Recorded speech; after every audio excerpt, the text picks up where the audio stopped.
Maayong hapon sir sa walang kaila sa ako ano. So kuday si Gistoni Quijado ang in charge diri sa fisheries sa Region Claver.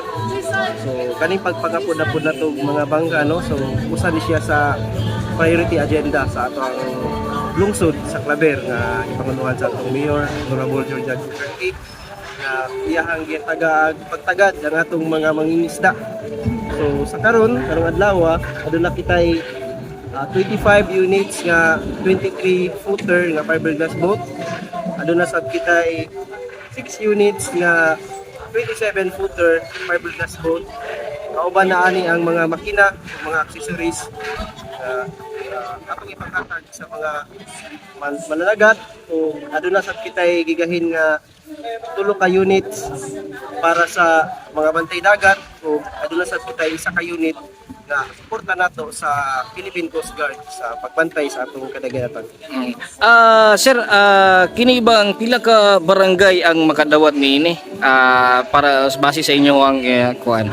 So sa among assessment no, na natay mga priorities nga barangay, especially kaning mga barangay nga dito naka-concentrate ang mga daghay mga managatay sama sa Tayaga, Kabugo, Napinigan,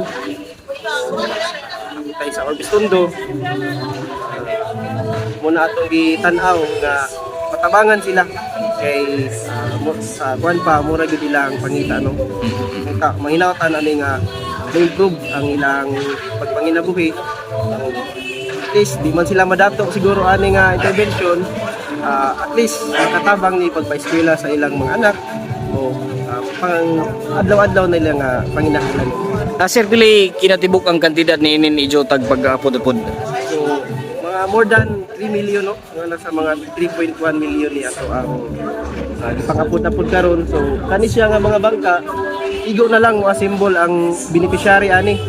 Naana ni katig, palatik, naana yung mga makina, oil ug uban pa.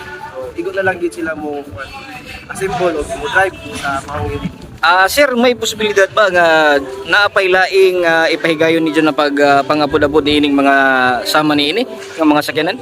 Actually sir, ang tungod sa aning ingon ako gahina nga gihatagag prioridad sa ato ang lungsod ni Mayor Georgia nga atong mga mangingisda o mga pag-umano. So yearly natay regular nga programa ani nga i-allocate gyud mismo sa atong lungsod nga makapalita og mga ingani nga klase nga bangka. Climate change resilient siya.